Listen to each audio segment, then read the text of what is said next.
get right to it.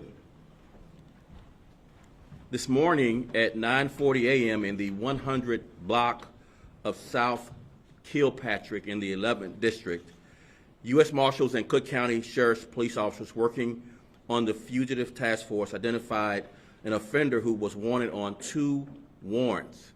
One of the warrants was for aggravated sexual assault with a firearm, and the other warrant was for escape from electronic monitoring. He cut off his bracelet. The offender was located inside a vehicle in the 100 block of South Kilpatrick, as I mentioned, in the 11th District. As the task force approached the offender, he would not remove himself from the vehicle, failed to follow their instructions. The task force officers initiated a 10-1, which is asking for additional help from other officers, at which time Chicago police officers from the 11th District and the community safety team responded to the scene to assist. The offender produced a firearm and pointed it at officers, according to preliminary reports. 3 Chicago police officers and 1 U.S. Marshal discharged their weapons, striking the offender. The offender was transported to Mount Sinai Hospital in grave condition. No officers were hit by gunfire. 3 Chicago police officers and 1 U.S. Marshal was transported to area hospitals for evaluation.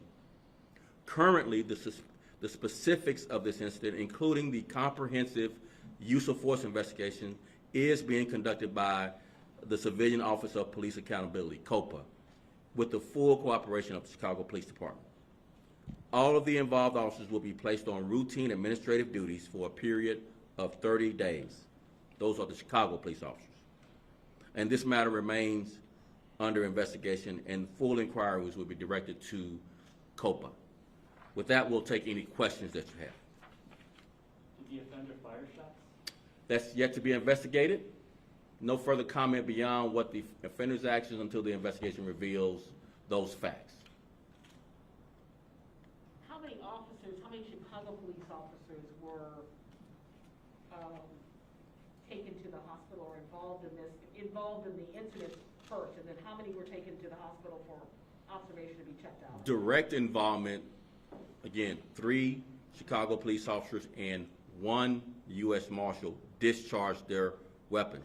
Additional officers did respond to the scene, but preliminarily, only the 3 Chicago police officers and the 1 U.S. Marshal fired their weapons. Okay, but there were officers taken to the hospital for observation, yes, correct? So currently, those officers that I mentioned, the 3 were taken to the hospital for evaluation. What's the age of the man who was shot? 33. Was he pronounced dead, the offender? We are awaiting that from, I believe it's Sinai Hospital, but right now we're showing him grave. Did you release his information? Did you say his We're awaiting notification to the offender's family before we release his name.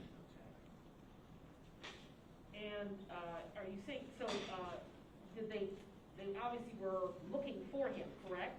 For The offender. for aggravated sexual assault with a firearm and escape from electronic monitoring. So this person was on electronic monitoring. He cut off his bracelet, and we were looking for him to bring him in for those violations. Do you have a date as to when he cut off his ankle monitor and when this? We don't have that date. Okay. Do you have a date of when the warrant was issued? We have the date of, so December 4th, 2020.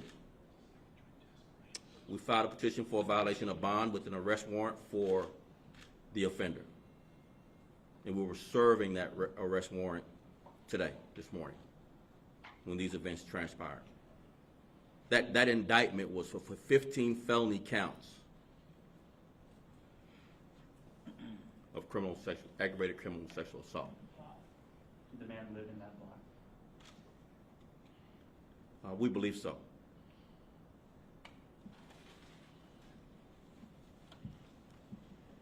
Is anyone else in the vehicle with the man? No. Last question. What is the U.S. Marshal's role in this? They were part of the fugitive task force. And then just, Superintendent, can you just speak to, I mean, this is the second shooting of this level of import. Just talk to your officers, but also to the public about just this level of violence that seems to continue. I think the primary point I want to make is the bravery and courage of law enforcement, facing down these violent offenders, bringing them to justice to protect the people of Chicago. That's number one.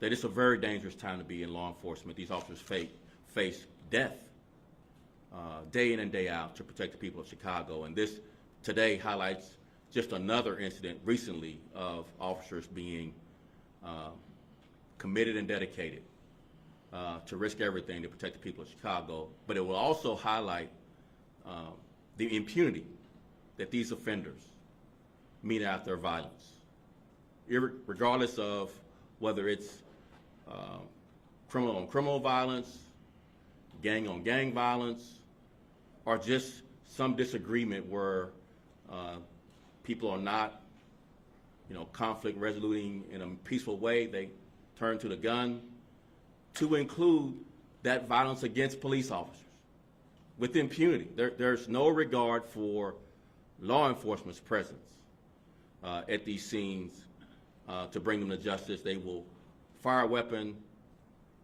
at law enforcement or at others for what appears to be no apparent reason. It would have been easier just to give up and face the consequences of your behavior. Instead, this person points a gun at us.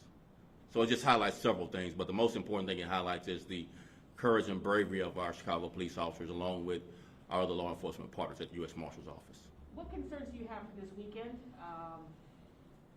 With obviously on the heels of last weekend. So one of the concerns I don't have is whether or not Chicago police officers will rise to the occasion and face what is a violent crime wave going across this country. We ask people to comply with the law, put your guns down. We ask them to, take us up on the many social services we offer. We ask them to be influenced by street outreach and violence interrupters. We ask them to consider other alternatives to resolving their conflicts. We ask them to do a lot of things.